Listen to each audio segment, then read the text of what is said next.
Jai Bhim, Hul Johar. Thank you for joining us. I am Rinalini Ravindranath and I work as the research head at the Criminal Justice and Police Accountability Project. We are a Madhya Pradesh based research and litigation intervention working to highlight and resist the targeting of oppressed caste communities through the criminal justice system. We are engaged in the pursuit of illustrating the role of policing in maintaining the casteist criminalization of certain communities, particularly such as the denotified tribal communities and other tribal groups. Our earlier research highlighted the disproportionate criminalization of these DNT communities, formerly designated as criminals by birth, and are still considered as such in effect, and other tribal communities. We did this through our research on the MP Excise Act, which showed us that the criminalization of traditional liquor, which is mahua, which is normally brewed in in small quantities for personal consumption, was the most policed under the act. Our research areas are identified through our litigation and community based work in Bhopal and often questions the routine policing on everyday ways of being for oppressed communities, their cultures, and livelihoods. It is this unchallenged shadow criminalization that attracts the full use of discretionary powers of the police system through designation as habitual offenders, continued surveillance, etc. We came to the research on wildlife policing in this vein.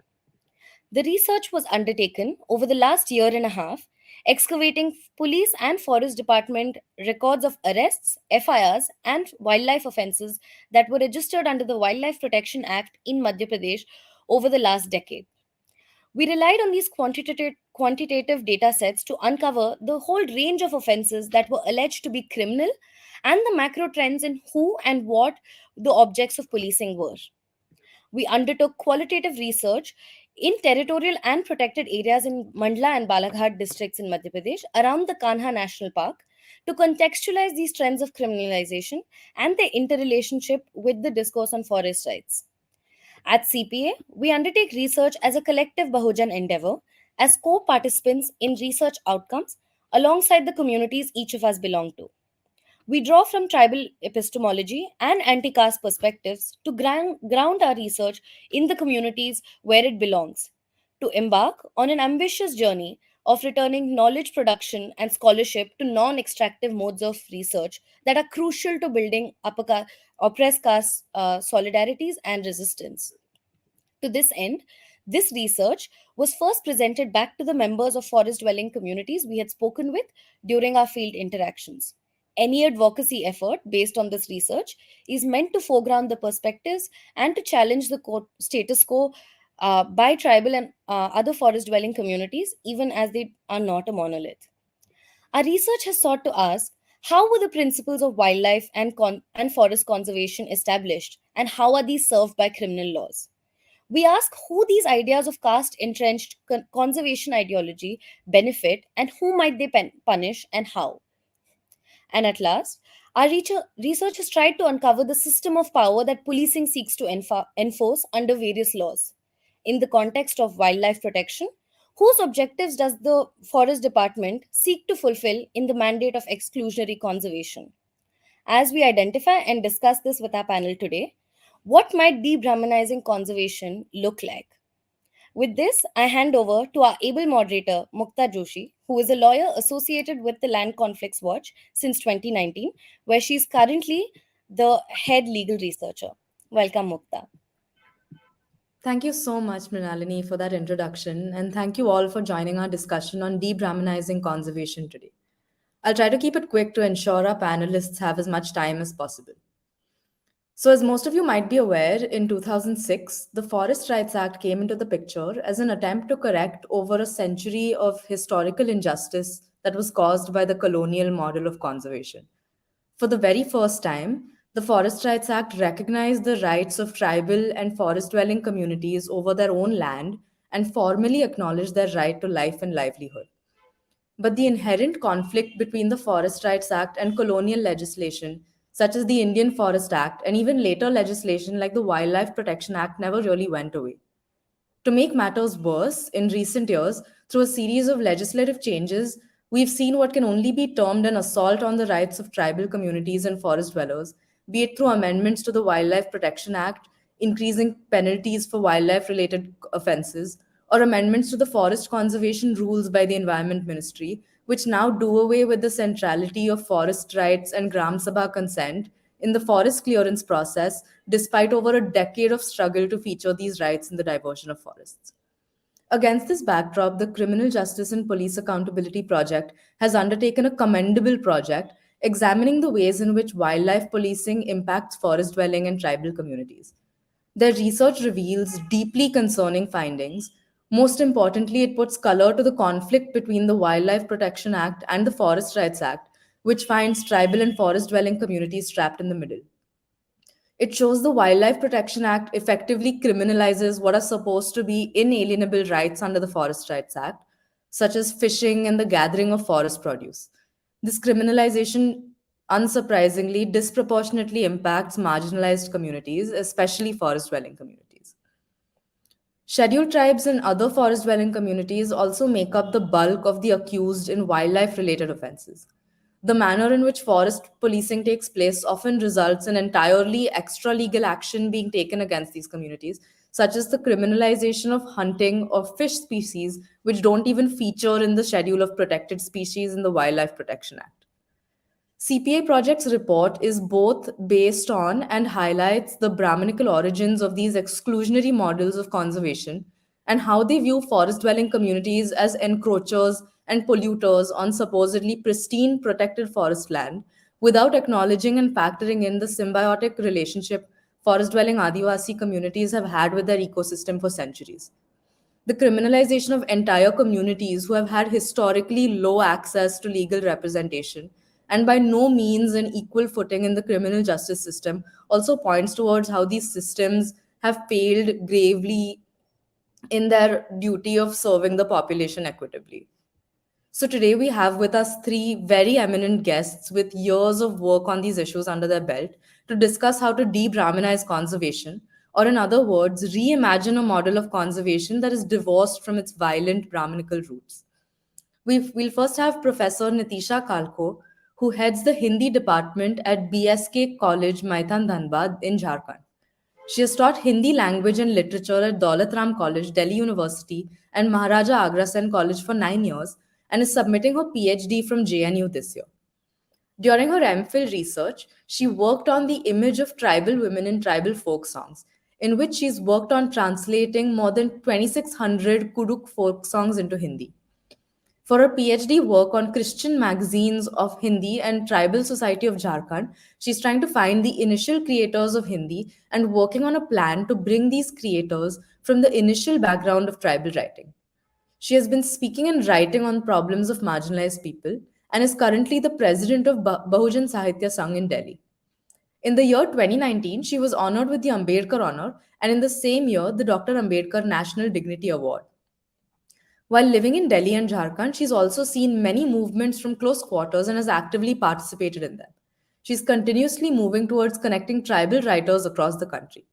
Her remarkable service for tribal literature is being continuously seen and appreciated, and she's associated with many organizations in the country as a founding member. The National Council for Women Leaders Gujarat, All India Tribal Literary Forum Delhi, Adivasi Mahila Manch Jharkhand, Jharkhand Indigenous Peoples Forum, Delhi University Tribal Teachers Association, India Indigenous Peoples, Jharkhand Tribal Student Association JNU are just some of them.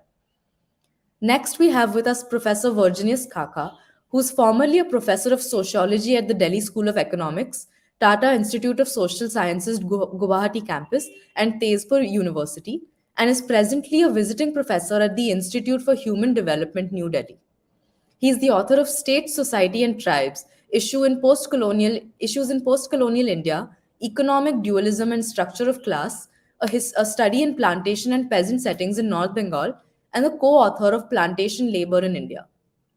He is also a co-editor of several books, including Tribal Politics in India, Employment and Labor Market in Northeast India, Social Exclusion and Adverse Inclusion, Adivasis in India.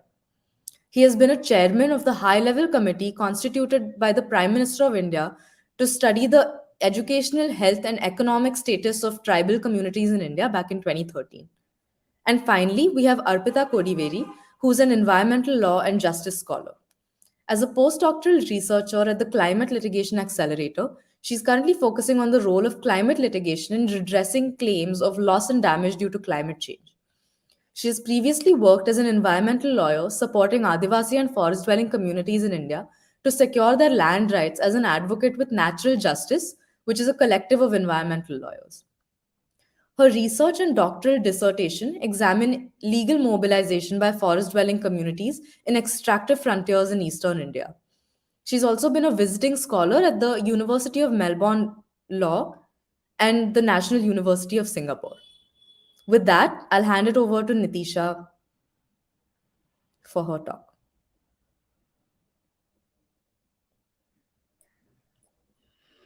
या thank you मुक्ता। जोहार सभी को, जय भीम सभी को। आज जिस विषय पे हम लोग बात करने के लिए यहाँ पे जमा हैं, उसमें बार-बार एक संरक्षण को सामने रख के उसके वाया हम लोग कुछ बात करने के लिए यहाँ तैयार बैठे हैं। इस संरक्षण की जो पॉलिटिक्स है, उसको बहुत ऊपरी और सतही तौर पे देखने की बात अभी से नहीं बल्कि ब्रिटिश एरा के टाइम से शुरू होती है। हम लोग पीछे अगर पास्ट में जाके देखें, हज़ारों साल पीछे जाके देखें, तो ये जो संरक्षण की बात है, कंज़र्वेशन की बात आ रही है, वो जस्ट कितने पीछे से हम लोगों को संरक्षण की ज़रूरत महसूस हुई। हज़ारों साल से देखते आ रहे हैं कि मतलब जो जंगलों में रहने वाले जंतु हैं, पशु-पक्षी हैं, जानवर हैं, जो पेड़-पौधे हैं, सबके बीच में वहाँ जो रहने वाली कम्युनिटीज़ हैं, सबके बीच में एक हार्मनी है। उस हज़ारों साल की हार्मनी को कभी कोई डिस्टर्बेंस नहीं होता है और कुछ विश्व के हिस्सों में इंडस्ट्रियलाइजेशन होता है, कुछ इंडस्ट्रियल रिवॉल्यूशन आता है, एक मार्केट का कॉन्सेप्ट आता है, कैपिटल आता है, पूँजी आता है और हम लोग परेशान होना शुरू हो जाते हैं कि मतलब जंगल तो खतरे में है और जंगल किससे खतरे में है? तो सबसे ज़्यादा वहाँ पे जो रहने वाले फिगर्स हैं, आदिवासी फिगर्स हैं, उनसे जंगलों को सबसे ज़्यादा नुकसान पहुँच रहा है। हम इस चीज़ को बिल्कुल भूल जाते हैं, एक ऐतिहासिक तथ्य जहाँ पे कि ये बात की जा रही होती है कि जंगल तब तक वहाँ ही सुरक्षित थे, जहाँ पे आदिवासियों का एक जमावड़ा उनके साथ में रहता आया और जंगलों का नुकसान वहाँ पे ज़्यादा शुरू हुआ, जहाँ पे हम लोगों ने सभ्यताओं के और मॉडर्निटी के सारे हथियारों को ला कर के रखना शुरू कर दिया। एक छोटा-सा पैमाना हम लोग लेते हैं कि एक आदिवासी को उनके अपने हथियारों के साथ हम लोग जंगल दे देते हैं। वो उनको कितना नुकसान पहुँचा सकते हैं? एक दिन में 1 पेड़ कटेगा, 2 पेड़ कटेगा। लेकिन वही हम एक मॉडर्निटी में स्टेट को ले आते हैं, पूँजी को ले आते हैं, आधुनिक औज़ारों को ले आते हैं, तो एक ऐसे आधुनिक हथियारों का जमावड़ा खड़ा है, ऐसे टूल्स खड़े हैं, जो मिनटों में हज़ारों की संख्या में पेड़ काटने के लिए तैयार बैठे हैं। एक आदिवासी अगर पेड़ काट रहा है, तो उसकी यूटिलिटी, वो क्या इस्तेमाल करने जा रहा है उस पेड़ का? क्या वो अर्बन लैडर जैसा कंपनी का मालिक है जिसके पास बाज़ार है और वो हर एक कमरे में, हर एक बागान में तरह-तरह के फर्नीचर परोसने के लिए तैयार बैठा हुआ है? या दूसरे तरफ में वो लोग हैं जिनके पास मतलब किसी भी इस कॉन्ट्रास्ट को समझने की ज़रूरत है कि एक आदिवासी जो संयमित तरीके से बहुत सांस्कृतिक तरीके से जो जंगलों को देखता आया है, उसके पास एक सांस्कृतिक विरासत है कि वो जंगलों को नुकसान नहीं पहुँचाना चाहता है। नुकसान कैसे नहीं पहुँचाना चाहता है? तो उसने जंगलों में जाने का समय तय किया हुआ है। वो कौन से सीज़न में जंगलों में प्रवेश नहीं करेगा, वो कौन से सीज़न में जानवरों को नहीं नुकसान पहुँचाएगा। तो ये सारा कुछ एक बैलेंस है कि उसकी भावी पीढ़ियों तक को वो सब कुछ हासिल होता रहे जो उन्होंने अवेल किया है। तो ये एक एक सांस्कृतिक विरासत आदिवासियों के हिस्से में रही, जो कि आपको इस संरक्षण की पॉलिटिक्स करने वालों के बीच में देखने को नहीं मिलती है। वो संरक्षण का हवा बनाते हैं, वो उसके पीछे ये बात कहने की ज़रूरत महसूस कर रहे होते हैं कि आपको संरक्षित करने के लिए हम ये बाउंड्रीज़ क्रिएट कर रहे हैं। हम इस बाउंड्रीज़ के अंदर में आपको जानवरों को नुकसान नहीं पहुँचाने देंगे, इससे हम पेड़-पौधों को सुरक्षा पहुँचाएँगे, वहाँ की वनस्पति बिल्कुल सजग रहेगी। लेकिन वही बल्क में आप जिस चीज़ को प्रोटेक्ट कर रहे हैं, जिस चीज़ों का हवाला देके उसको प्रोटेक्ट करने की कोशिश कर रहे हैं, उसको फिर उठा करके आप जो सत्ता में बैठे हुए लोग हैं, उनके याराना संबंध हैं जो पूंजीपतियों से, उनको फिर आप उठा करके बल्क में देने के लिए आप प्रस्तुत बैठे हुए रहते हैं। जितने भी वर्तमान समय में हमारे पास पूंजीपतियों का वर्ग दिखाई पड़ता है, वो ऐसा नहीं है कि सिर्फ़ आज के समय में वो इन रिसोर्सेज़ पे कब्ज़ा किए बैठे हैं और उसकी पीछे की सरकारों के पास में वो एक्सपीरियंसेस नहीं हैं।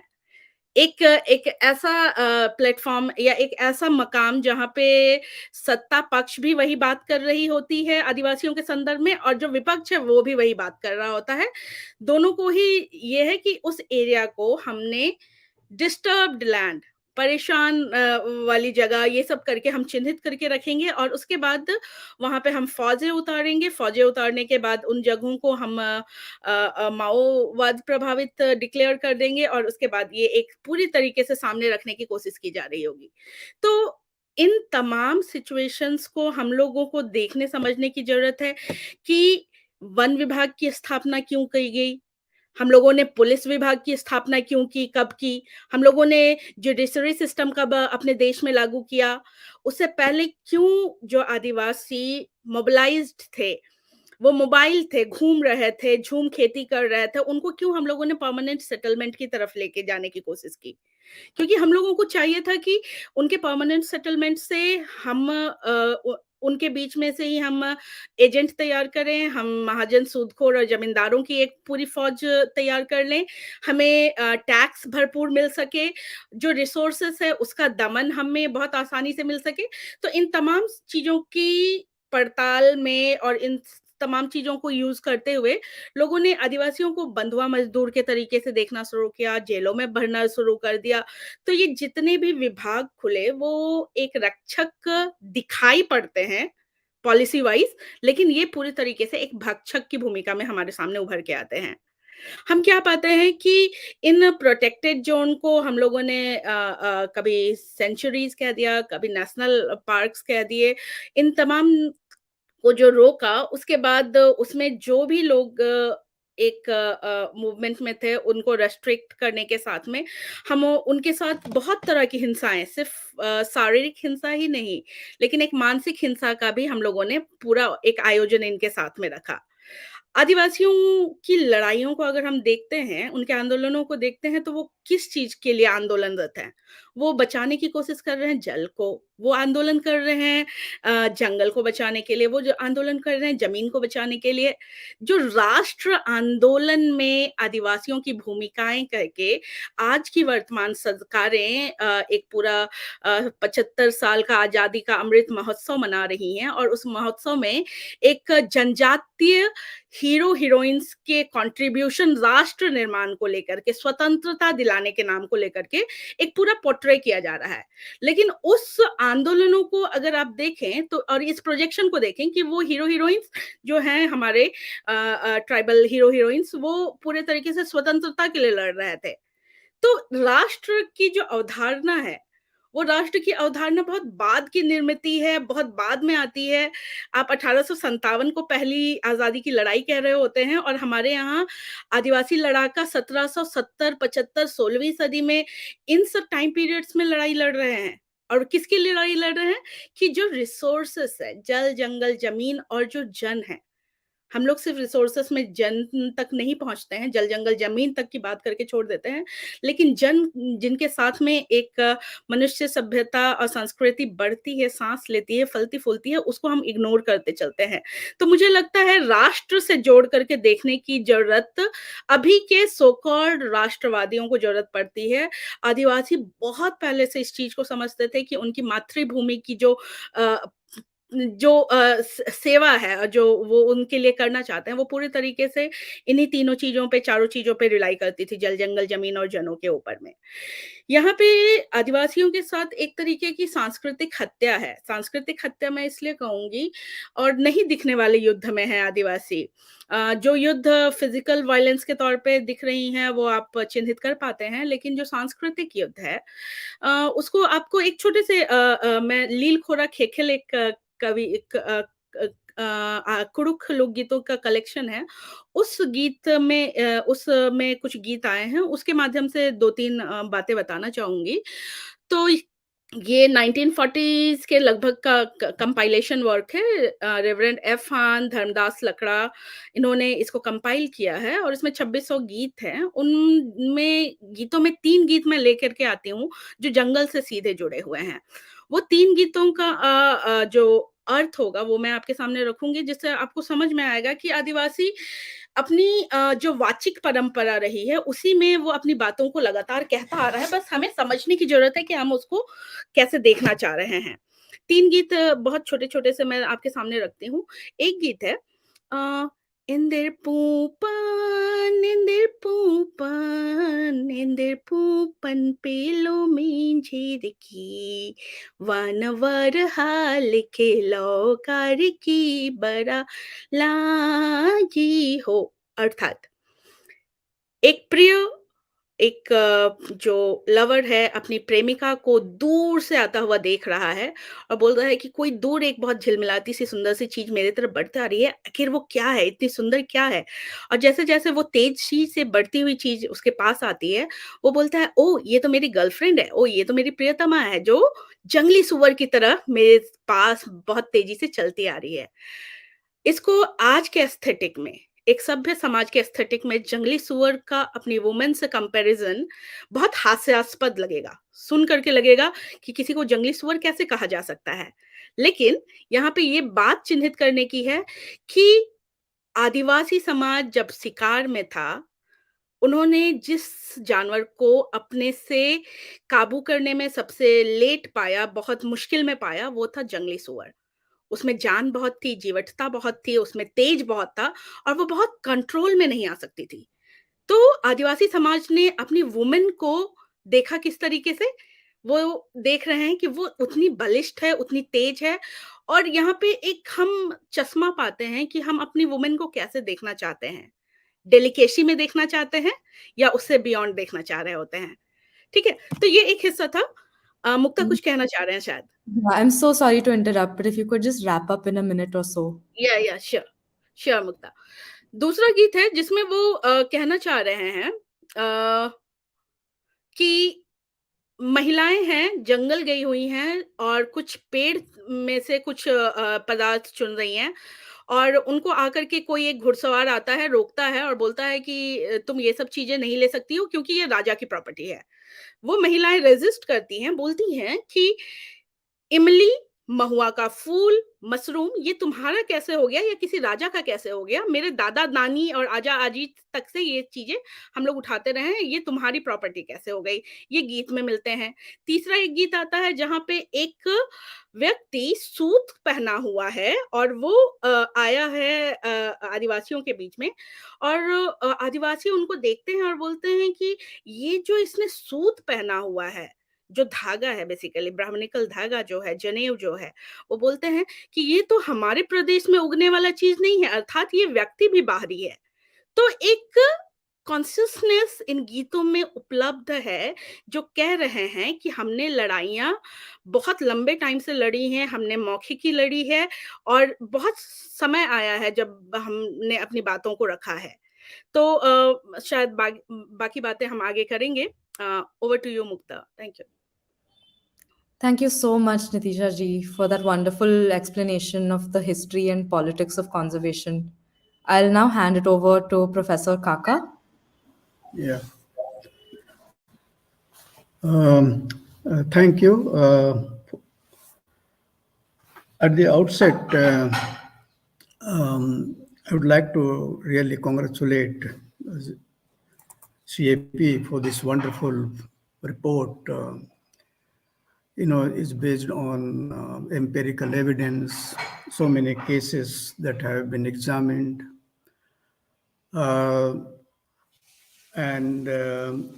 you find that what's called arrest cases, first-hand reports, as well as you have the cases which have been registered with the forest department. So you find that the large number of cases on which this whole report has been based, combined with an interview with people who have been implicated into the arrest or on recorded cases and so on and so forth. I think it makes it a very interesting and very comprehensive and a report which is based on facts, evidence, and interpretations of the people who have experienced, who have gone through it. So that's, I think, is a very positive thing about the report. Now, coming to the whole questions of the criminalization, I think as the very word criminalization refers to, is a process. And this is a process which began at a certain point of time in history. And this can only be traced with the coming of the colonial rule. We all know that the colonial state introduced certain kinds of rules and regulations in India and even extended to those parts which were brought under those parts of tribals or territories which were brought under the colonial rule. And they extended those rules and regulations in, let's say, into the territories or into the life of the tribal people. And this was very alien. This was very something not they were used to it. And therefore, this was primarily an imposition on the kind of autonomy, on the kind of freedom, on the kind of social structure that they had.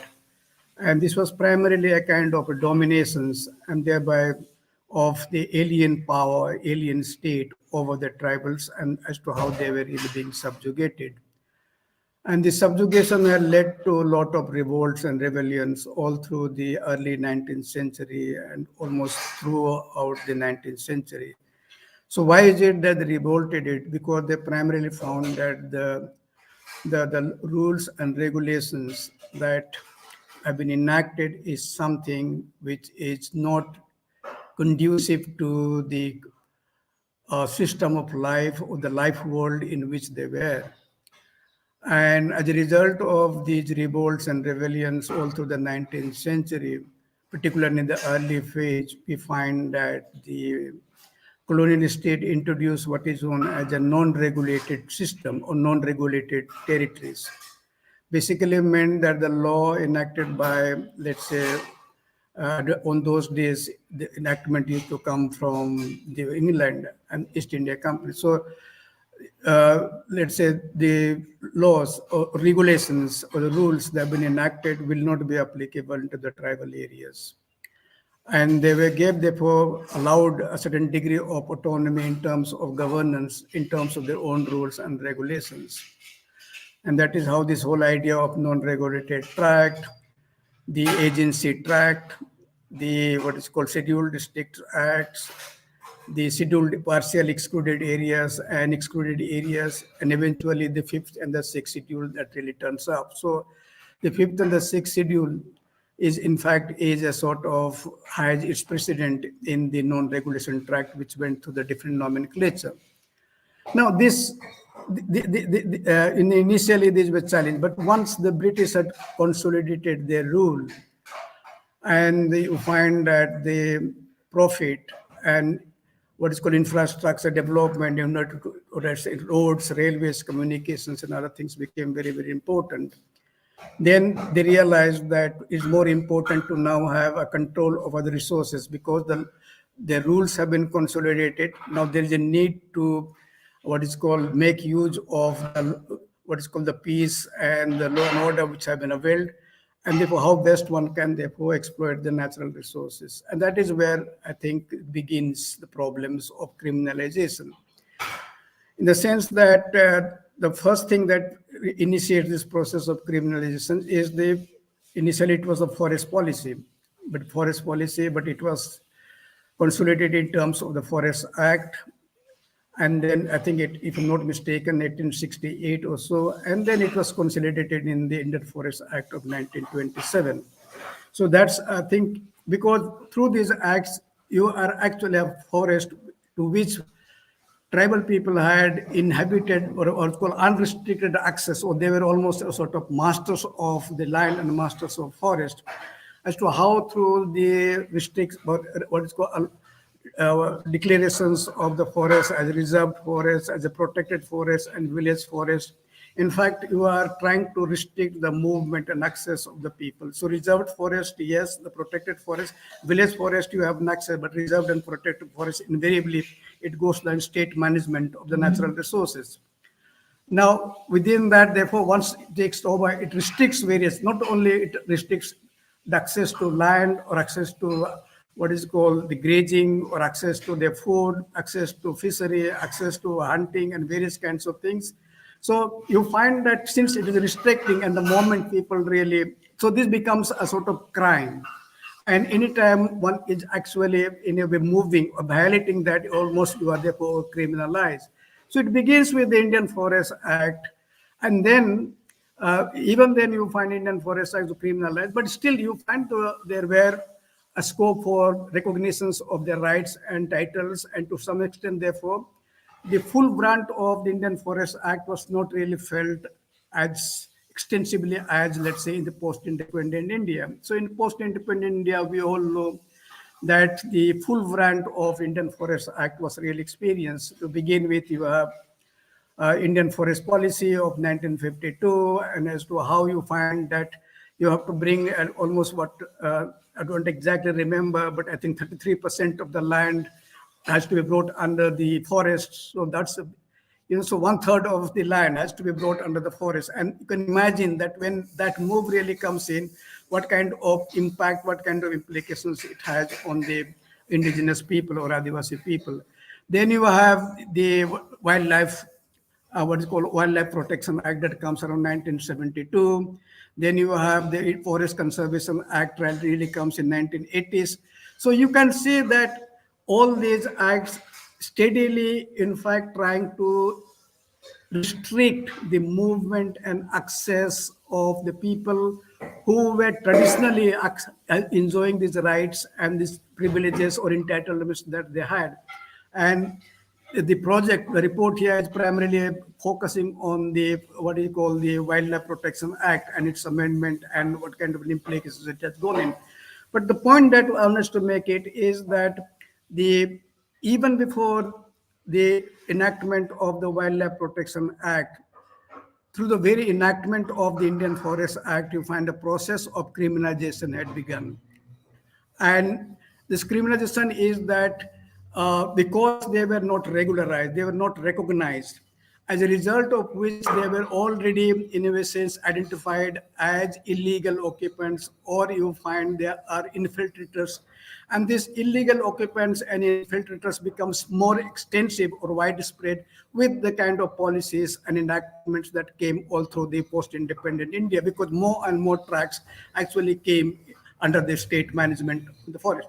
So this is what we really find it, and as to how we see that in 2002 and 2004, large number, almost a millions of the scheduled tribes and other forest dwellers, in fact, were evicted.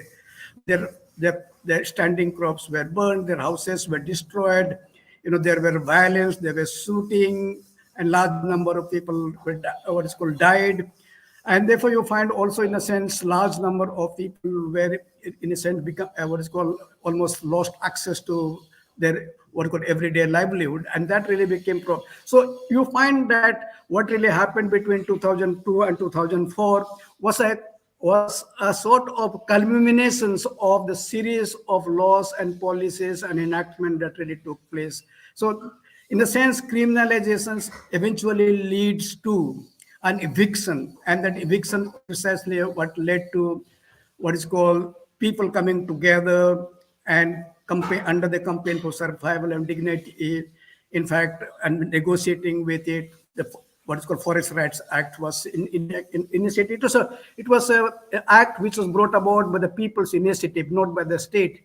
And therefore, you find that at least that, in a way, to some extent, tries to address the historical injustice, that to some extent tries to address the criminalizations part that is there. But that has not really stopped, but because you find large chunk of people still not being recognized, and therefore they are still considered as illegal, illegal and encroacher, and particularly with respect to what Wildlife Protection Act, it becomes even more important, more stringent, because now you find that the safeguarding the flora and fauna and the various wildlife becomes an important, and the moment you transgress that, then naturally you are crime, you are criminal, and therefore you have to have implicated, and therefore case is registered, IFR registered, and therefore you have to fight that in the legal court. Thank you.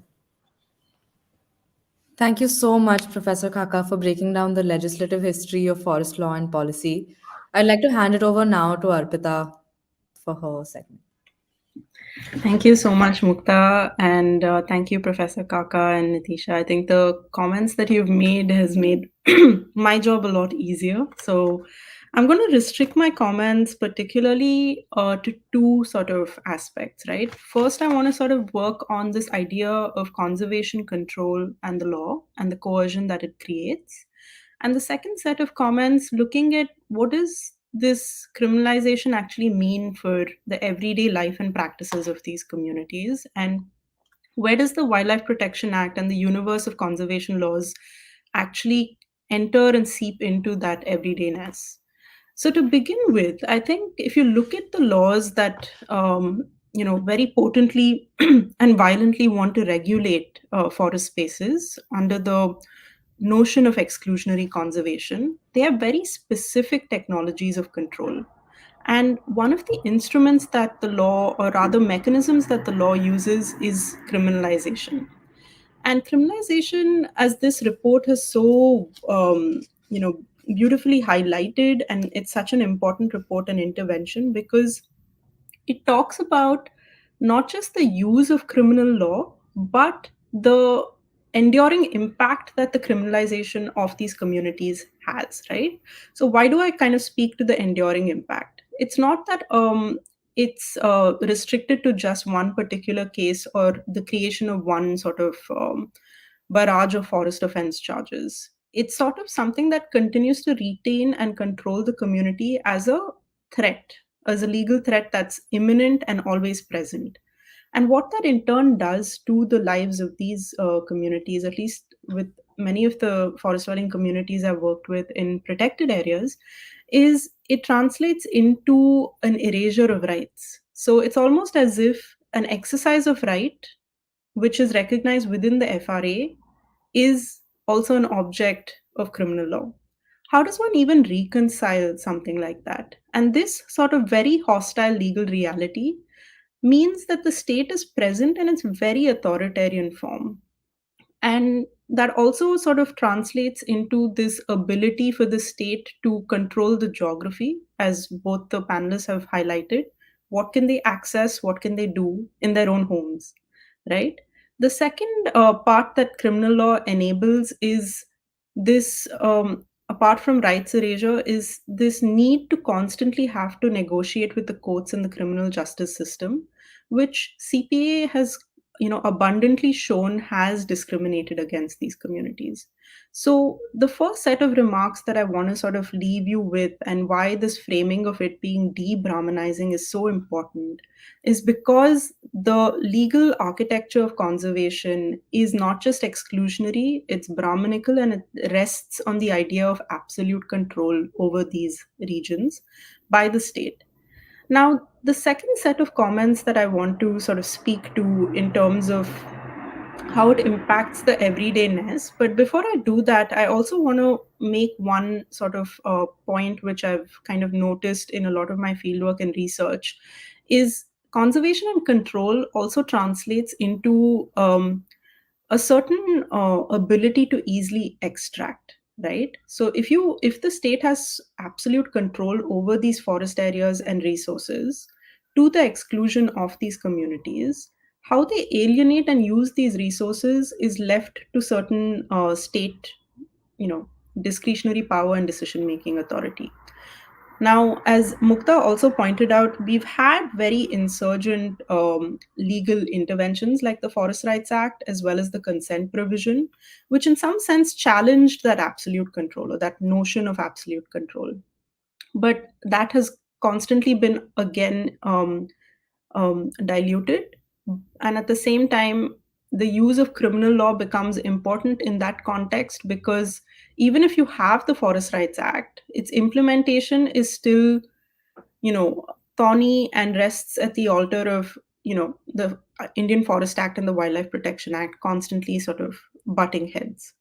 The I just sort of want to speak to one vignette of from my fieldwork, and I think the report does amply well in sort of providing that empirical evidence from the ground. But in the Kaveri Wildlife Sanctuary, some of the forest-dwelling communities were caught just by a pond that they normally fish at, and it was catfish and some other fish that they had caught. The forest department arrested them, sort of looked at what was in their bags, and claimed that it was the endangered mahasir fish. So the criminalization also operates in what can be described as unchecked discretionary power by the forest department. So, how does evidence operate in such politics, right? Like it's so open to interpretation. If catfish can be claimed to be the mahasir fish and can be used as a way of, putting these false charges across, and then you have communities having to negotiate with lawyers, having to negotiate with the courts, having to constantly be under the threat that they may be arrested and taken at any point in time, means that your quality of everyday life is not just hostile but so heavily regulated that the semblance of wanting to access forest produce or all of those decisions gets checked twice, thrice, and more than that. So it's almost like you're operating as not just shadow criminalization and this presence of like authoritarian presence of the state and the forest department, that you're constantly having to re-examine every decision and constantly having to undertake what may be described as quality everyday life, but always thinking at the back of your mind that I might be arrested at some point for either grazing or accessing what might be minor forest produce. And that poses a very peculiar challenge for forest dwelling communities. Um, in terms of reimagining conservation, and I know we're going to get into a lot of that discussion later in this panel, but my sort of 2 cents to that end is we really need to look at how can we either amend the conservation laws in tune with the Forest Rights Act. So, if we look at the Forest Rights Act as sort of the hub and the different spokes kind of emanating from that, what would conservation actually look like on the ground? What would it mean in terms of liberating, rather, or creating a more enabling legal environment where rights are not policed, where rights are not criminalized and can be exercised? And there's a particular notion of freedom that brings, right? And so my hope is that conservation moves away from this legal architecture of control and coercion to one that looks at rights as being integral to conservation and rights being as a pathway to a more equitable reality for these communities, instead of them having to also pay so much out of their savings to even hire a lawyer or having to travel all the way to the district for all of these hearings. And the violence, of course, that the forest department casts on these communities. Granted that there are situations where this kind of point of entry into laws can be fairly polarizing, but it is the truth on the ground. And it is something for us to be mindful of and really look at what are the Brahmanical roots of such conservation laws. And I'm going to stop with that. Thank you so much. Thank you so much for that, Arpita. Given that we're running slightly short of time, I thought we'd move on to the discussion. So I had a couple of questions for each of our panelists. So I wanted to start with Neetisha ji actually. तो नितिशा जी, आपके लिए ये सवाल था कि यही सभी का मानना है कि कॉन्जर्वेशन का जो फोर्ट्रेस मॉडल है, जो कॉलोनियल मॉडल है, इसे छोड़ने की ज़रूरत है। लेकिन इसमें भी कोई शंका नहीं है कि साथ साथ जंगल को बचाना की भी ज़रूरी है। खुद जंगलों के लिए भी और आदिवासियों के लिए भी। तो ऐसे में जंगल संबंधित अपराध जो है, तो फोर्ट्रेस मॉडल के बाहर एक नए नजरिए से कैसे विचार कर सकते हैं हम?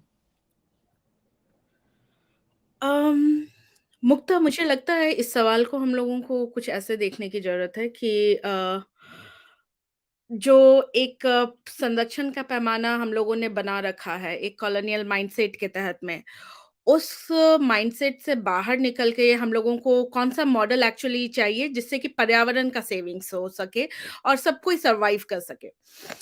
ये जितने भी संरक्षण के तौर-तरीके आए, वो उसके दोहन से जुड़े हुए हैं, क्योंकि दोहन बहुत ज़्यादा बढ़ गया और वो दोहन मतलब सभ्यता में जो सबसे पिछड़े पायदान में खड़े होने वाले लोगों को हम लोगों ने चिन्हित किया कि आदिवासी हैं, इनके पास तो लैंग्वेज ढंग के नहीं है, बहुत कम रिसोर्सेस में जीते हैं, जमाखोरी नहीं जानते हैं, एकदम मतलब अजीब से ही लोग हैं, खाते-पीते रहते हैं, मस्त रहते हैं, अपनी एक ज़िंदगी जीते हैं।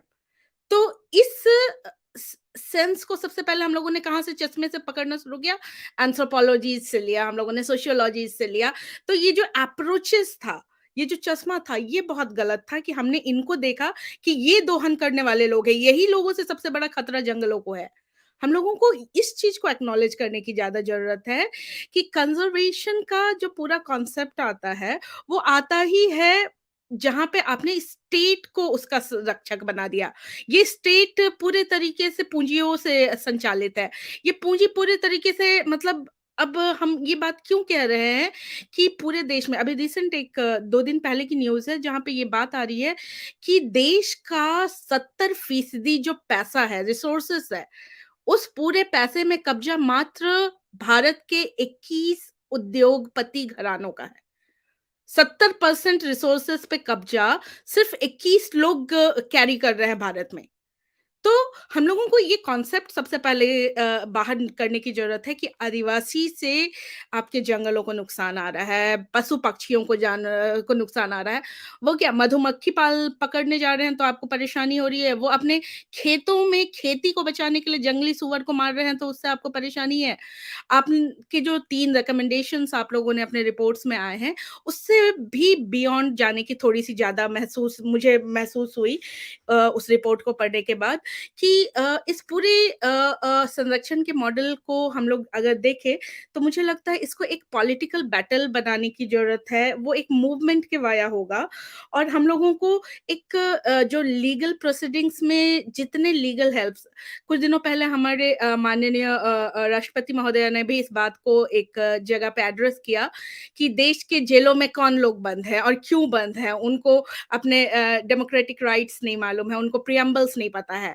तो उनको प्रिएम्बल्स पता ना होने का खतरा जो है वो कौन उठाएगा? वो गवर्नमेंट का ही एक लॉस है, जिसने आज तक उन लोगों के बीच में संविधान के बारे में बात नहीं की है या उनको उनसे दूर रखा है।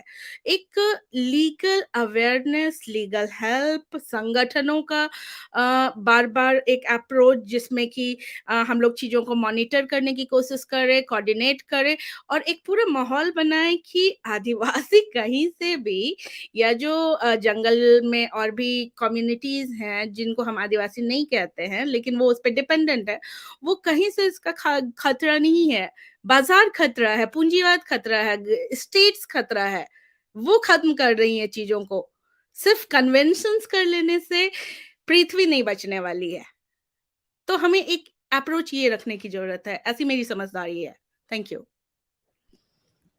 Thank you so much, Nitisha ji. My next question was for Professor Khaka. So I was wondering if you could break down how the otherization of Adivasis leads to their criminalization. Basically, how do attitudes towards Adivasis influence the laws that ultimately affect them?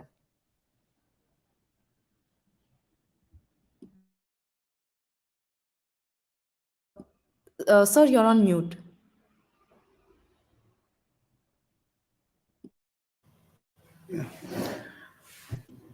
See, there has always been, historically, if you really look at, there's always been otherizations. It begins with the fact you describe them as a tribes, as savage, as primitive, as barbarous, is already other.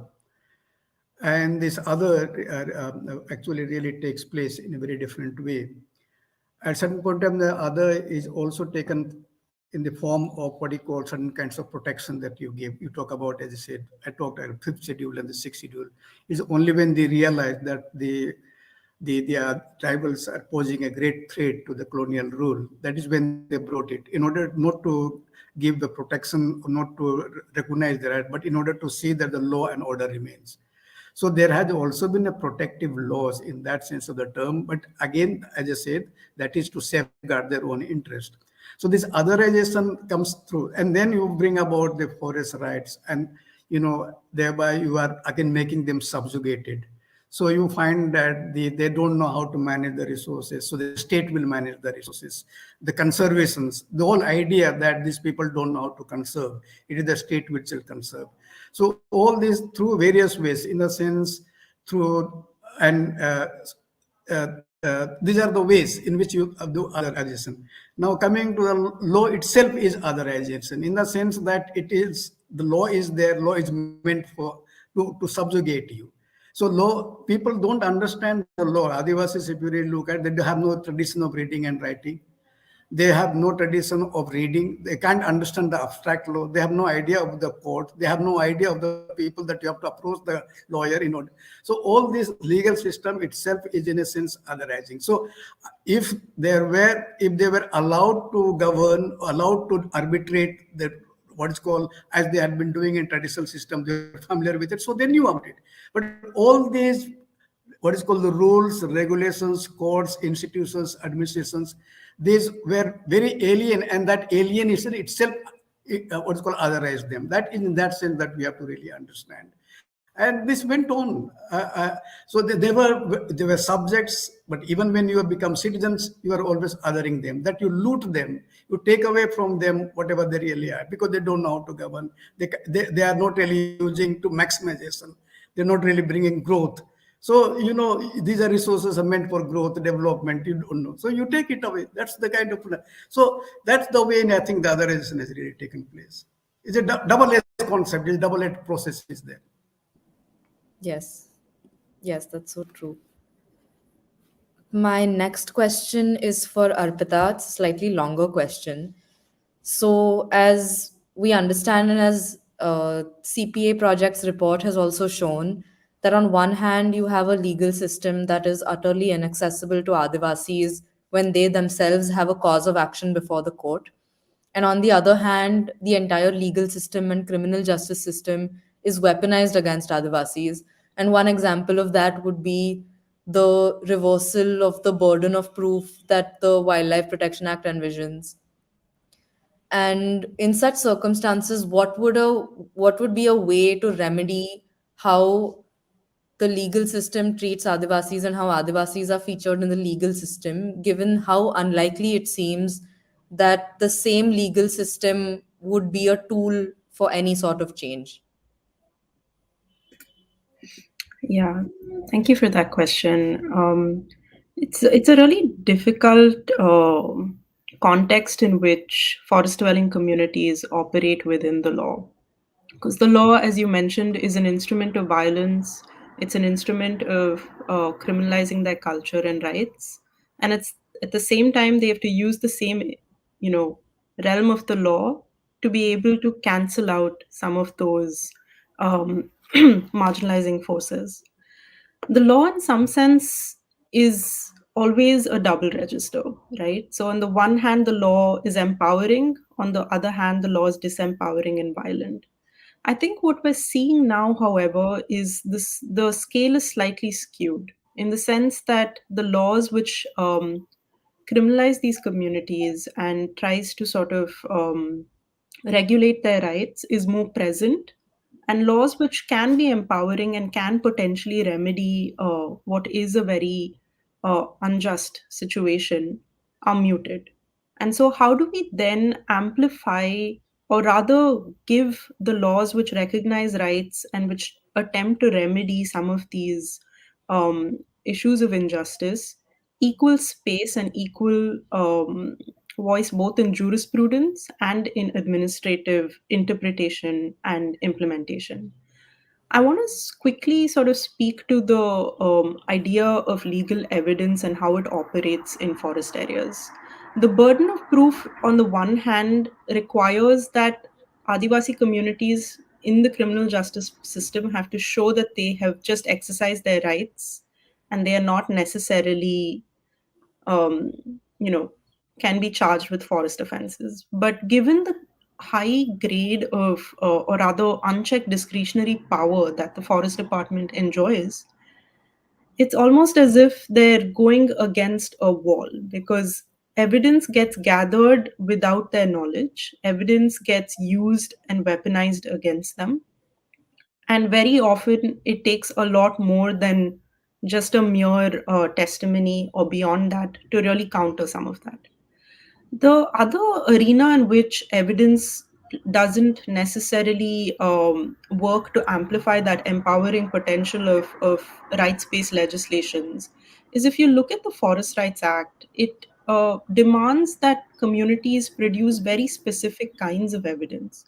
Although the law has tried to loosen that. So, for instance, it says like statement given by an elder reduced in writing can allow them sort of recognize their individual forest rights as the threshold.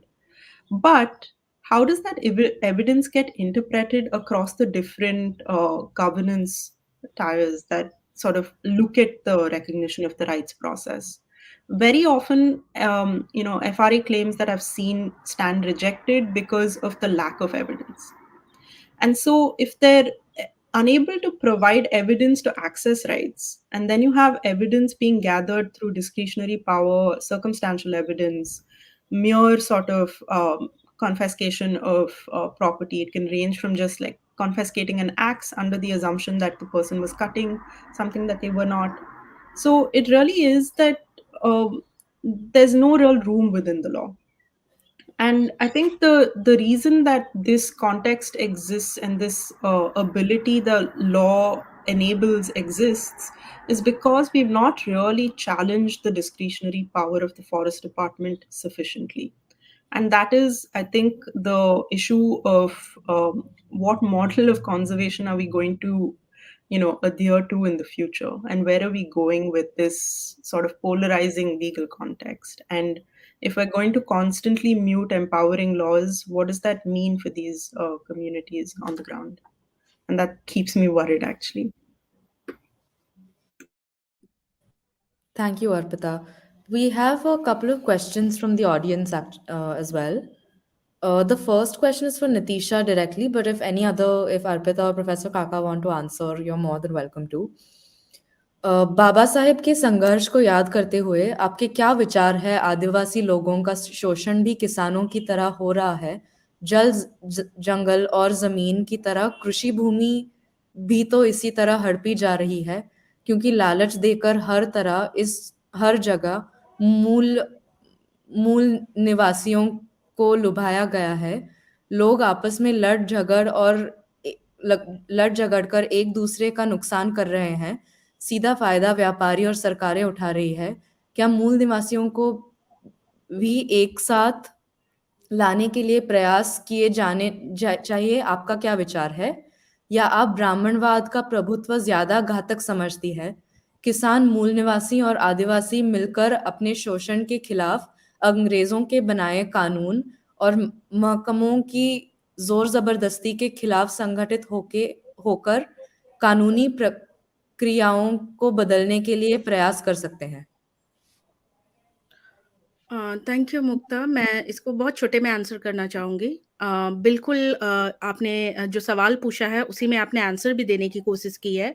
ये unity actually demanded है, बहुत लंबे समय से demanded है और हर एक marginalised community को साथ आकर के लड़ने की ज़रूरत है। मैंने आपको बातचीत में ये कहा कि बहुत कम परसेंटेज ऑफ ब्राह्मणिज़्म को प्रैक्टिस करने वाले लोगों के कब्ज़े में सारा रिसोर्सेस है। तो उन्होंने एक स्ट्रक्चर बना रखा है और उस स्ट्रक्चर के वाया हमारा शोषण है। डायरेक्ट उनसे हमारे खिलाफत नहीं है, हम उनसे सीधे झगड़ना नहीं चाहते हैं, लेकिन जो रिसोर्सेस है, जो किसान की बात आपने की, किसान की जमीनों की बात की, तो किसानों के अगर देखने की कोशिश करें तो आदिवासियों के पास जो किसानी थी, उस किसानी में क्या ट्रेंड था कि वो जो उपजाते थे, उसी उपजाए हुए अनाज में से वो अगले साल के लिए बीज के रूप में उसको जमा करके रखते थे और उससे फिर अगले साल खुद फिर खेती करते थे। तो वो कुल मिला के एक तरीके से आत्मनिर्भर थे, उनकी डिपेंडेंसी नहीं थी कि वो गवर्नमेंट स्पॉन्सर्ड स्कीम्स में जाकर के बीज वो कुछ सब्सिडाइज्ड रेट में खरीदे, वो सेल्फ सफिशिएंट हुआ करते थे। लेकिन साइंटिफिक अप्रोच के नाम पे दिल्ली में बैठे हुए वैज्ञानिक ये तय करते हैं कि कौन सा बीज लगाएंगे जिससे कि प्रोडक्शन सरप्लस होगा, और उस प्रोडक्शन सरप्लस का नुकसान ये है कि उसको आप अगले साल बीज के तौर पे यूज नहीं कर सकेंगे और फिर आपको बीज खरीदने के लिए वापस उस पूंजी से स्पॉन्सर्ड सीड की जो मल्टीनेशनल कंपनीज है उस पे आपकी डिपेंडेंसी बना दी जाती है। आपका लैंड उस लायक नहीं रहता है कि फिर आप जो उगाया गया अनाज है उसी को बीहन के रूप में आप उसको बीज के रूप में इस्तेमाल कर सकें। तो मुझे लगता है कि गवर्नमेंट और जो साइंस और एक मॉडर्निटी के नाम पर हम लोगों ने जो इंडिजिनस नॉलेज पे हमला किया है, उसकी चीजों को खराब किया है, उसके मॉडल को, उसके कंजर्वेशन का अपना तरीका था, उस पर अटैक करके हम लोगों ने इतना सरप्लस का एक भूख सामने रखा है जिसकी मतलब कभी भी वो पूरा नहीं हो सकता है। तो मुझे लगता है ये यूनिटी की दरकार बिल्कुल बनती है कि हम लोग सब लोग इकट्ठे आए और मतलब फाइट करना पड़ेगा। हमारे पास कोई वे ही नहीं है इसके अलावा। Thank you. Professor Khaka, Arpita, if you have any thoughts on this. इसमें यह है कि हो सकता है कि अभी कुछ सालों से, कह दीजिए एक डिकेड से या 2 डिकेड से, बहुत ज़रूरी है कि आदिवासियों को, दलितों को और दूसरे आदि बहुजन समाजों को साथ में आने की ज़रूरत है, क्योंकि जो सिचुएशन से हम अभी जा रहे हैं वो बहुत ही खतरनाक है। लेकिन अगर हिस्टोरिकली देखा जाए तो आदिवासियों को कभी किसी ने बहुत क्या कहते हैं, बहुत ऐसा कुछ सपोर्ट नहीं दिया गया है। हिस्टोरिकली 50s से आपने उनको डिस्पोसेस किया, उनके जितने जो डैम बन रहे थे, इरिगेशन प्रोजेक्ट बन रहा था, इंडस्ट्रीज आ रहे थे, किसके लिए? तो आदिवासियों को तो नौकरी नहीं मिली, वहाँ इनफॉर्मल सेक्टर में भी उनको नहीं मिली। जब फॉर्मलाइजेशन हुआ तो आपने बाहर के लोगों को सेटल कर दिया। तो हिस्टोरिकली आदिवासियों को केवल स्टेट भी नहीं लेकिन लार्जर इंडियन सोसाइटी ने भी बहुत ही एक्सप्लॉइट किया है। तो हिस्टोरिकली वो रहा है, उसको मानना पड़ेगा। लैंड एक्विजिशन होती है लेकिन ट्राइबल लैंड फ्रॉम आदिवासी से नॉन आदिवासी में भी जा रहा है, ये भी बहुत हद तक जाता है। और रिस्टोरेशन है लेकिन रिस्टोरेशन नहीं होता है, उसमें क्या है कि पूरा ब्यूरोक्रेसी जो आ जाती है जो ट्राइबल्स को सपोर्ट करती है। तो ये रहा है। ये तो अब मैं पास्ट में जाना नहीं चाहता हूँ, लेकिन अब पास्ट को देखना पड़ता है। और उस समय जिस प्रकार के स्ट्रगल हो रहे थे, कभी नॉन आदिवासियों ने सपोर्ट नहीं किया एज ए होल। जो भी कि बहुत लोग कम्युनिस्ट पार्टी के, सोशलिस्ट पार्टी वगैरह के पार्ट के मूवमेंट थे, उसके बावजूद ये सब नहीं, उन्होंने उस प्रकार की सुरक्षा नहीं दे पाए आदिवासियों को। अभी का सिचुएशन बहुत चेंज हो गया है और अभी मुझे लगता है कि आदिवासियों को और सबको एक साथ आने की जरूरत है, क्योंकि अभी की जो पॉलिसी चल रही है, जो कॉर्पोरेटाइजेशन हो रहा है या जो कैपिटलिज्म जो एक्सपैंड हो रही है, वो सभी के लिए घातक है। और अगर इस मौके पर हम लोग साथ नहीं आएंगे तो मेरे ख्याल में सबके लिए मरने का एक अवसर मिल जाएगा, मुझे ऐसा लगता है। Could I quickly intervene, Mukta? I think both the interventions have been so valuable. I just wanted to speak a little bit to how the law actually, by design, divides up communities, marginalized communities too. So the law does that in very specific ways. So in some ways, the Forest Rights Act is definitely a huge legal win, but it also creates a very divisive context in which it functions, because it creates the category of scheduled tribe and other traditional forest dwellers. And all of you in the panel and the audience are probably well aware that other traditional forest dwellers have a higher evidentiary barrier to cross, which is they have to prove that they've lived and depended on forest areas for 3 generations. That product that the law has arrived at, on the ground, it means that there are communities who can access rights much faster and more quicker to an extent, and other traditional forest dwellers are left behind. Now, who are these other traditional forest dwellers? The non scheduled tribes. And that creates a very complex and complicated context on the ground, because what might have been communities who have been working together, now suddenly you have a situation where you have rights holders and non rights holders struggling to access rights. But there are one thing I'd like to point out is that Adivasi communities and forest dwelling communities have also become clever operators of the law. So, just to give you a quick example, in the state of Uttar Pradesh in Sonbhadra, a very interesting legal experiment is underway where communities are sort of claiming community forest rights because individual forest rights is so difficult to access, and the communities consist of both Adivasi and Dalit forest dwelling communities.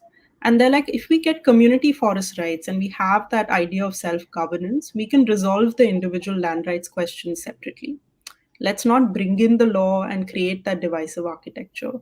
So, in some sense, communities are also figuring out how they can make the law work for them and come together to be able to experience a more just reality in these contexts, in very violent contexts.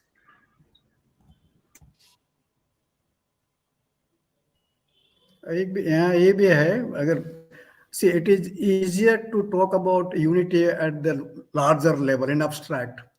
If you really go at the ground reality, the villages at blocks, you find that there's so much of cleavages. And therefore, this whole talking about the unity of people, it becomes very, very difficult unless we are able to mobilize at the grassroots level. So, but as you move from region to the block to the state, it becomes much more difficult because there are so many layers of contradictions that are at work. Yeah, the next question was actually what are these challenges that are faced when you're trying to unify marginalized groups, especially when you're trying to pose a challenge to laws and legal systems? Just one of the problems that I have experienced is that there are laws and laws. There are laws which are very protective of the Adivasis. There are laws which actually tries to take away or snatch away the rights which they have. Now, how do you really negotiate?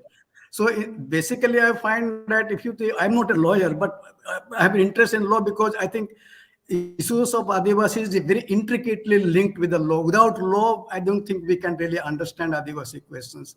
And you find that there are certain laws which are subservient to the law. I think the whole idea of public good, I think you take everything, it's a larger public good, and therefore larger public good where you find a good of a community which, to whom the constitutions or law protects are not really public, and they are always therefore excluded. So this whole idea of public good in terms of law, that itself is very exclusive in that sense of the term. It doesn't include. It always excludes it. So that's the problem with the laws, But then it's all which law prevails. I think, and that's why I think there's a division. Adivasis are articulating certain kinds of laws, where the state and the others are articulating the other kinds of laws, and they are more powerful. Naturally, that will have a sway over the law which were being articulated by the marginalized. This is I find this a little difficult to reconcile. This. Yes.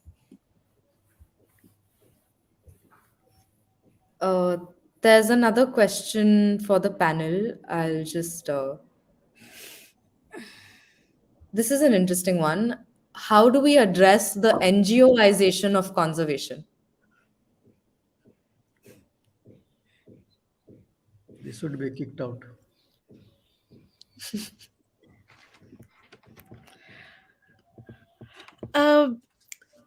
आप अगर NGOs जैसी संस्थाओं को देखें जो conservation के नाम पे हमारे सामने दिखाई पड़ती हैं, WWF को ले ले या कोई भी अनदर संस्थाओं को ले ले, तो उनका पूरा मतलब वो दिखा रहे होते हैं कि हमने करना ये है, पर पूरी पॉलिटिक्स कुछ और ही होती है। वो सर्वर हैं बेसिकली मार्केट के ही, वो सर्व करते हैं स्टेट को ही, वो स्पॉन्सरशिप्स लेते हैं स्टेट से ही। कहीं से कोई मतलब मुझे नहीं लगता है कि ये एक चीज़ हो सकती है जो कंज़र्वेशन जैसी चीज़ों को लाए। मुझे लगता है जो गांधी ने भी कभी अपने स्वराज्य की बात की थी, वही बात आदिवासी अपने ऑटोनॉमी की करते हैं। तो लोकल इज़ वोकल कहने वाला जो टैगलाइन्स है, इन सबको एक्चुअली प्रैक्टिस करने की ज़रूरत है। उसको आप दीजिए ना, उन कम्युनिटीज़ को दीजिए ना राइट, जो अपने रिसोर्सेज़ पे अपने तरीके से चीज़ों को देखने और उसको सेव करने की कोशिश कर सकते हैं। हमारे यहाँ सरहुल एक फेस्टिवल होता है, उस सरहुल में फेस्टिवल अप्रैल में सेलिब्रेट होता है। उस अप्रैल वाले सेलिब्रेशन से पहले किसी भी तरीके से जंगलों से किसी भी तरीके का चीज़ लाना एकदम पूरी तरीके से वर्जित होता है। आप उससे पहले उन फलों को, उन फूलों को, उन पत्तियों को नहीं तोड़ सकते हैं, क्योंकि ये मानना है कि प्रकृति जब इतनी मैच्योर हो जाए कि वो सबके लिए सफिशिएंट हो, सबको दे सके, तभी हम उसका दोहन कर सकते हैं। ये नहीं कि वो छोटे में भी हम अपनी ज़रूरत के अनुसार उसको कभी भी अवेल करना शुरू कर दें।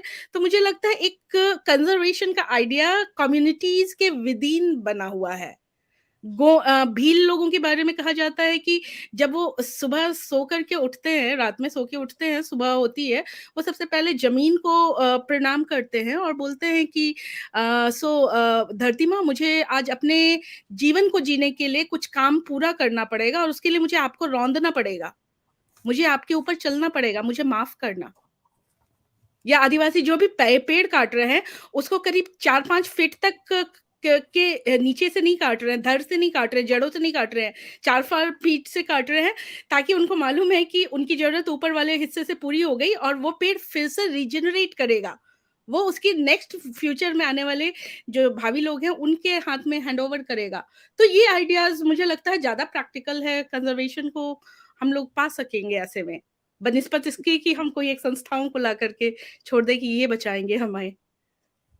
मुझे एक ऑब्जर्वेशन में करूँ, सॉरी मैंने कहा कि there are layers and layers of NGOs, so one has to really accept it. There are NGOs who have been working, and even the Forest Rights Act, it is the NGOs who have been able to mobilize them, that's it.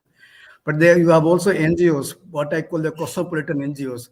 What is it called? There's in Bangalore, and there is in Bombay, what's called natural or something. Then the forest, there's, I think there are 3-4, I don't, at least I know 3 more organizations which are very when they want a pristine forest where people should not really be a part of it. And they were the ones who have been filing cases against the Forest Rights Act. So, so we have to really look. I'm not generalizing all of the NGOs, but there are certain kinds of NGOs and who are very powerful and who have been supportive of the forest department, who have been against the implementation of the Forest Rights Act, and they're trying to bring out all kinds of dilutions of the Forest Rights Act. Is precisely by these what is called these kind of NGOs, but others. So there are layers. I wouldn't really say that all the NGOs are like that, but I think we have to make a distinction between the NGOs, people who are working with the people and people who are working with the forest department. I think these are 2 different things. Yeah, it is actually very shocking how when forests are being cleared for corporates, we see that as being necessary for So that, development. But when yeah, they're being cleared for survival, see, we think of that as an assault on conservation. yeah, No, please continue. Please continue. You were saying something.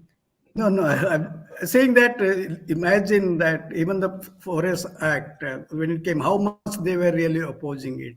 And now, how much process this went through it, precisely because they were putting all kinds of obstacles and trying to give all kinds of support to the forest department.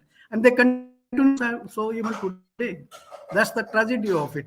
So you are making the, what is called the Wildlife Sanctuary Act more stringent, trying to make the life of the people who are living there even more miserable. You are trying to bring all kinds of conservations which are applicable for the tribals, but which is not applicable for the state. So you have further what is called diluted the Conservation Act, which is against the what is called the Adivasis rights.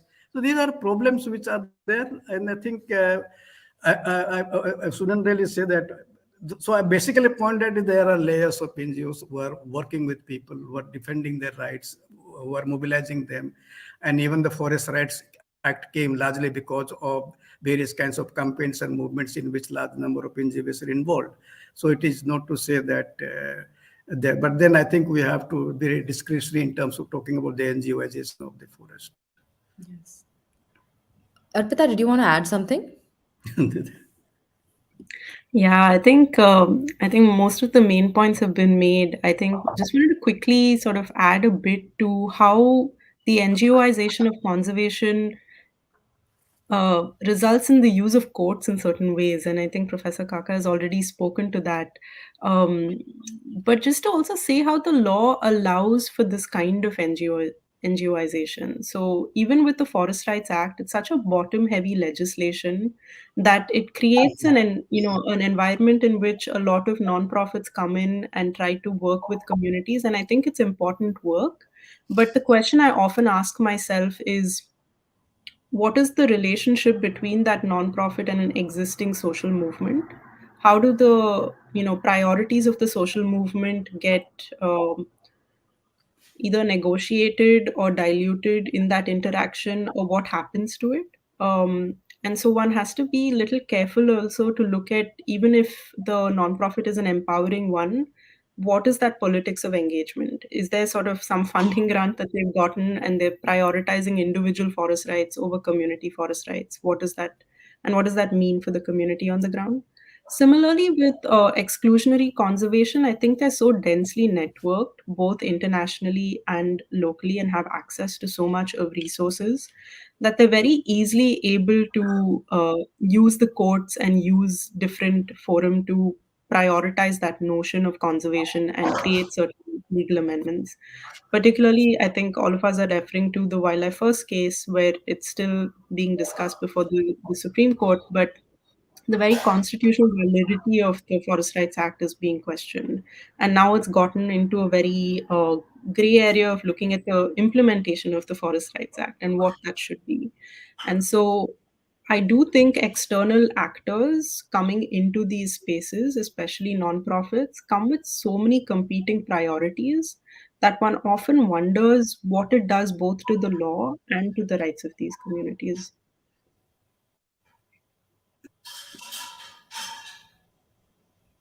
Thanks for that.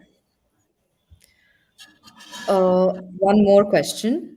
So, Arpita and others, we agree that you say that the NGOization of conservation has allowed them to access courts in certain ways. How do we contrast this with influencing forest department operations where they arm forest guards, such as in Kaziranga, and help forest departments resettle people for conservation and use criminal law? No, I think that's such a great question. And I think that goes back to the point that all the panelists have made of the discretionary power that the forest department has and the access that they have also. So, nonprofits and NGOs also are able to work with the forest department and use that discretionary power in specific ways. So, whether it's giving them access to arms or giving them sort of militant ideas of conservation and enabling that to thrive and providing both an economy for that to thrive and also a certain set of legal ideas and interpretations for it to be legitimized. And I think the Kaziranga case has been contested, so I don't want to comment on it. I think there are different narratives around that. But just to say that the militarization of conservation is a reality. And it's often used, the reasoning behind it, of course, is the existence of organized crime and poaching. But I think we need different regulatory mechanisms to work on that, as opposed to the current legal framework of forest offenses that we have, which are fairly discriminatory. I think we need a more complex understanding of the scale at which wildlife crimes operate and how they should be adequately regulated in collaboration with communities and not in exclusion of them. So, thanks for that, Arpita. And that was the last question. So, thank you to all our panelists. Thank you so much, Neetisha ji, Professor Kaka, and Arpita, for that enlightening and nuanced discussion. And I hope everyone here will take back some lessons on how our view of conservation has been shaped, and in the future learn to center both forest rights and an anti-caste perspective when we approach conservation. And I would encourage everyone who's listening to read CPA Project's report on wildlife policing and their other work as well. They've really been doing some truly stunning data research work on policing in general. Thank you so much to CPA Project for organizing this discussion and for the work they do as well. Okay, thank you. Thank you so much. Thank you. you.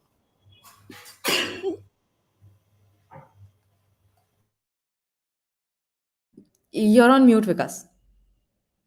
Yeah, I'm sorry. Hello, everyone. My name is Vikas Yadav, and I am an intern with the CPA project. On behalf of the CPA project, I would like to thank Dr. Virginius Xaxa, Dr. Arpitha Kodiveri, Dr. Neetisha Xalxo, and Mukta Joshi ji for being a part of this esteemed panel titled Debrahminising Conservation, Criminal Law and Wildlife Policing in India, and engaging with a subject matter which often takes a back seat in the so-called mainstream dialogues on the rights of the forest-dwelling communities. All of you have powerfully highlighted the specter of Brahminical criminality that the forest dwelling communities continue to live in. On behalf of the CPA project, I thank you for sharing your thoughts with us. I would also like to thank everyone who has contributed to the report through research, design, drafting, and proofreading, and most of all, the local people of Mandla and Balaghat districts who assisted us in our field visits. At CPA Project, we believe that knowledge production is a collective endeavor, that the Brahminical stronghold on knowledge production has distorted Bahujan histories and hindered the flow and progress of knowledge systems, such as with the forest dwelling communities and their relationship with the forest. This particular stream of knowledge doesn't find place in the Brahminical idea of forest and wildlife conservation.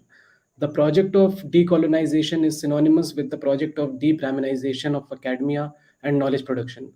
Hence, this research is the result of the combined efforts of researchers predominantly from Bahujan communities who have co-authored this report, and the report is rooted in the experiences of and dedicated to the Gond and Baiga tribes of Balaghat and Mandla districts of Madhya Pradesh, whose lives and resistance inform the struggle against criminalization. And in the end, please feel free to write to us with your suggestions and feedback at cpaprojectteam@gmail.com. Thank you everyone for joining us today. Jai Bhim, Jai Mandal, Bhul Jawar. Jai Bhim.